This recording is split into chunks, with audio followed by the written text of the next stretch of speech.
second prayer is, Thy kingdom come. ఇక్కడ ప్రార్థనలో రెండో విన్నపాన్ని మనం చూసినట్లయితే నీ రాజ్యము వచ్చునుగాక.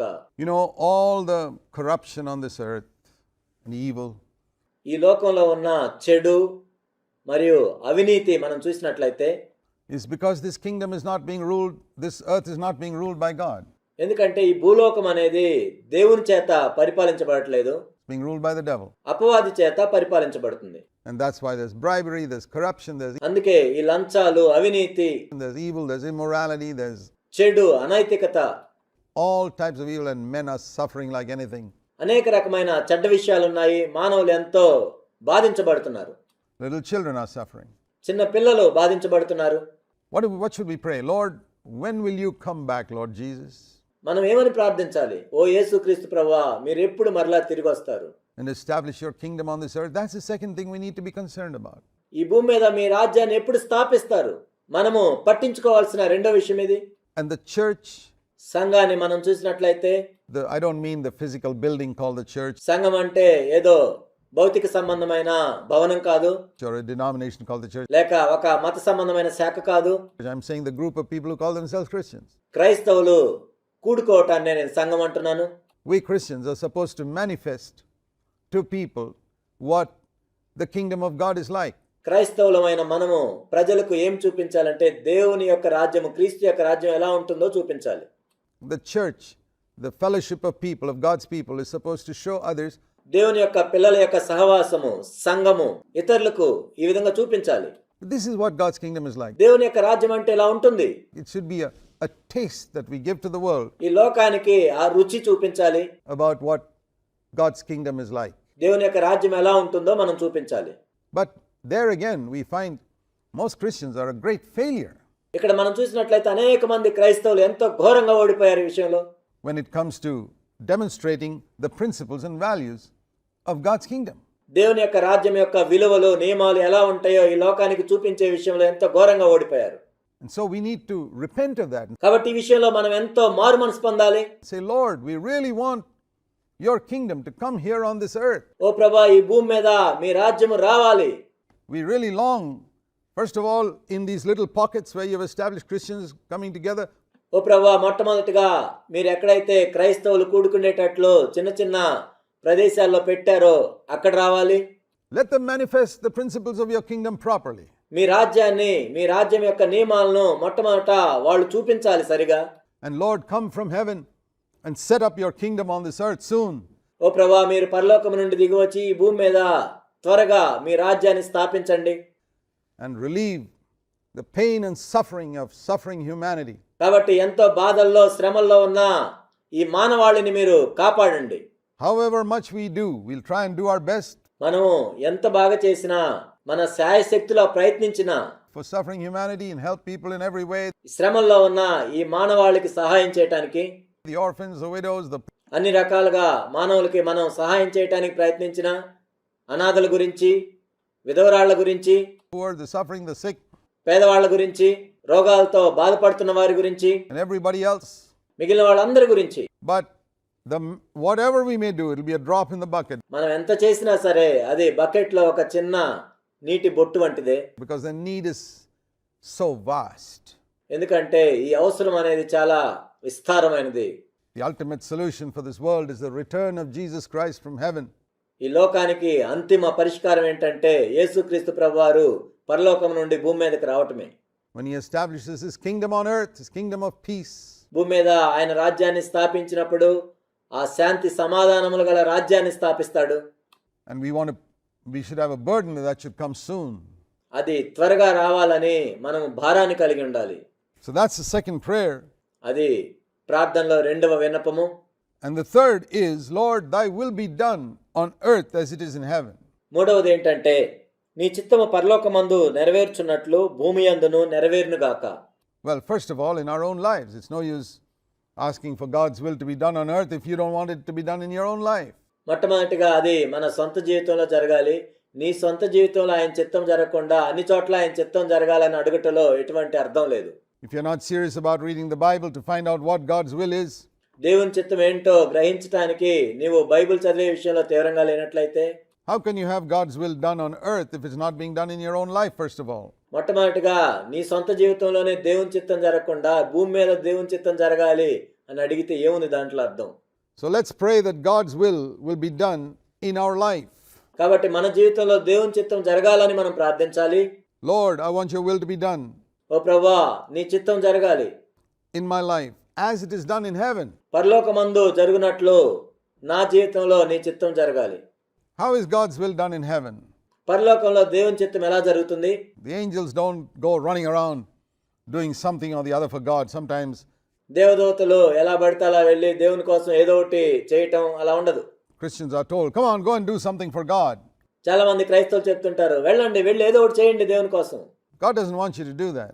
కానీ నువ్వు అలా చేయాలని దేవుడు కోరుకోవట్లేదు.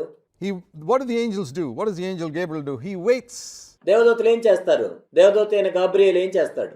before God, as it were, in prayer. దేవుని సముఖమందు ఆయన వేచి ఉంటాడు, ప్రార్థిస్తున్నట్లుగా ఆయన వేచి ఉంటాడు. He waits before God and say, Almighty God, what do you want me to do? సర్వశక్తివంతుడైన దేవుని సన్నిధిలో ఆయన వేచి ఉండి, దేవా నేనేం చేయాలి అని అడుగుతాడు. Like in some of these big offices, you have a person who's sitting there, who's a servant, sits like a watchman outside the door of the managing director. We call him a peon.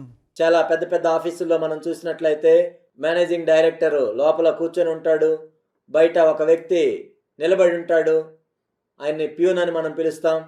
And when the manager inside rings the bell, he opens the door and says, లోపల ఉన్న manager bell కొట్టినప్పుడు ఈయన తలుపు తెరచి, what shall I do, sir? అయ్యా నేనేం చేయాలని అడుగుతాడు. And he says, go and give this file somewhere or something. ఈ ఫైల్ తీసుకెళ్ళి పలానా చోట ఇవ్వమని చెప్తాడు. And he does that and comes back and sits on his chair. ఆ ఫైలు ఇచ్చి వచ్చిన తర్వాత మరలా తన కుర్చీలో అక్కడే కూర్చొని ఉంటాడు. That's how God wants us to wait on him. మనం కూడా ఆ విధంగా వేచి ఉండాలని దేవుడు కోరుకుంటున్నాడు. Thy will be done on earth as it is done in heaven, Lord. పరలోకమందు మీ చిత్తము జరుగుతున్నట్లుగా ఈ భూమి మీద కూడా మీ చిత్తం జరగాలి ప్రభువా. I've got many things to do on earth. I've got my family to look after. ఈ భూమి మీద నేను చేయవలసిన విషయాలు అనేకమైనవి ఉన్నాయి. నా కుటుంబాన్ని నేను పోషించుకోవాలి. I've got to work and earn my living. నేను పని చేసుకొని నన్ను నేను పోషించుకోవాలి. But in the midst of all that, వీటన్నిటి మధ్యలో in my inner heart, I'm always waiting before you. నా హృదయాంతరంగంలో నీ గురించి నేను వేచి ఉన్నాను. What do you want me to do? ప్రభువా నేనేమి చేయాలని మీరు కోరుకుంటున్నారు? I'm always available ప్రభువా నేను ఎప్పుడు కూడా అందుబాటులోనే ఉన్నాను for you, Lord, నీ కోసం ప్రభువా, to hear you. నీ మాట వినాలని. You know, like these policemen who walk around with a walkie-talkie. పోలీసులను మనం చూసినట్లయితే వాళ్ళు వాకీ టాకీతో మాట్లాడుకుంటూ వెళ్తుంటారు. It's always on. They're not always talking on it. అది ఎప్పుడు కూడా ఆన్ చేసే ఉంటుంది. అలానే వాళ్ళు ఎప్పుడు మాట్లాడుతూనే ఉండరు. They're going about వాళ్ళు దాన్ని పట్టుకొని వెళ్తూ ఉంటారు. controlling the traffic or doing whatever they're supposed to do. Traffic నియంత్రిస్తుంటారు, లేకపోతే వాళ్ళు చేయవలసిన పని చేస్తూ ఉంటారు. But this is on and they are always listening. ఈ వాకీ టాకీ ఎప్పుడు ఆన్ చేసే ఉంటుంది, ఎప్పుడు వాళ్ళు వింటూ ఉంటారు. If it sometimes a clip to their belt, they're doing their work, but they're listening. వాళ్ళు బెల్ట్కు పెట్టుకుంటారు, వాళ్ళ పని చేసుకుంటూ ఉంటారు, కానీ వాళ్ళు ఎప్పుడు వింటూ ఉంటారు. Sometimes they may call come for them in the middle, maybe 2-3 times a day. That's all. వాళ్ళకి ఒక రోజులో 2-3 సార్లే ఆ కాల్ రావచ్చు, But it's always on. కానీ అది ఎప్పుడు ఆన్లోనే ఉంటుంది. And if a call comes for them, they respond immediately. If they say, go over here, వాళ్ళకి ఆ కాల్ వచ్చినప్పుడు వాళ్ళు వెంటనే స్పందిస్తారు, నువ్వు ఇక్కడికి వెళ్ళమని చెప్తూ ఉంటారు. they've got to drop everything and go. వాళ్ళు చేసేది విడిచిపెట్టి అక్కడికి వెళ్ళిపోతారు. That's how we must be. That's how the angels are. మనం కూడా అలా ఉండాలి. దేవదూతలు అలానే ఉంటారు, Always ready. వాళ్ళు ఎప్పుడు కూడా సిద్ధంగా ఉంటారు. And when they do God's will, when God tells them to do something, వాళ్ళు దేవుని చిత్తం చేస్తున్నప్పుడు, ఏదైనా చేయమని దేవుడు చెప్పినప్పుడు they do it immediately. వెంటనే వాళ్ళు చేస్తారు.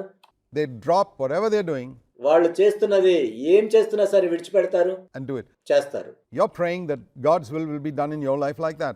దేవుని చిత్తము నీలో జరగాలని నీవు కూడా అలా ప్రార్థించాలి. Lord, I want to do your will as soon as I hear it.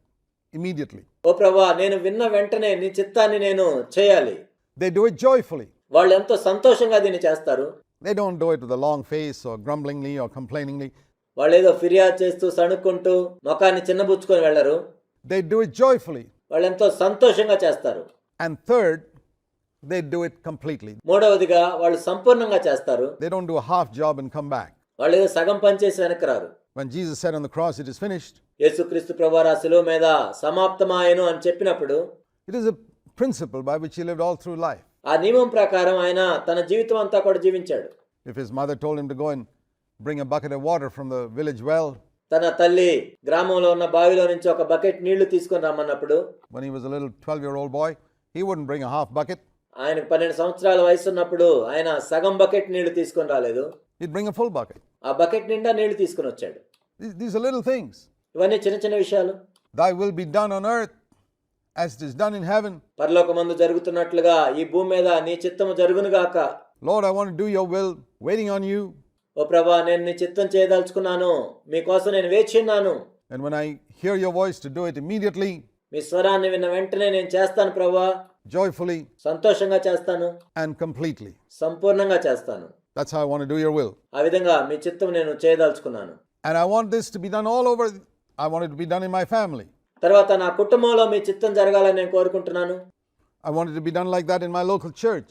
ఆ విధంగా మా స్థానిక సంఘంలో కూడా మీ చిత్తం జరగాలని నేను కోరుకుంటున్నాను. And I want it to be done like that in my city and my country and all over the world. నేనున్న పట్టణంలో, నా దేశంలో, ఈ లోకం అంతట్లో కూడా ఆ విధంగా జరగాలని నేను కోరుకుంటున్నాను. Thy will be done on earth as it is done in heaven. పరలోకమందు మీ చిత్తం జరుగుతున్నట్లుగా ఈ భూమి మీద మీ చిత్తం జరగాలి. So you notice here, it's God's name, God's kingdom, God's will. ఇక్కడ మీరు గమనించినట్లయితే దేవుని యొక్క నామము, దేవుని యొక్క రాజ్యము, దేవుని యొక్క చిత్తము. The focus of my life shifts from being centered in myself to be centered in God. కాబట్టి స్వయం కేంద్రీకృతం నుంచి దేవుడు కేంద్రంగా ఉండినట్లు నా ఉద్దేశం మార్చబడుతుంది.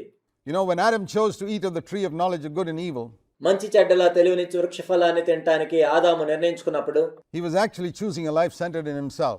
నిజానికి ఆయన ఏమి ఎంచుకున్నాడంటే తనను తాను కేంద్రంగా ఉంచుకునే జీవితాన్ని ఎంచుకున్నాడు.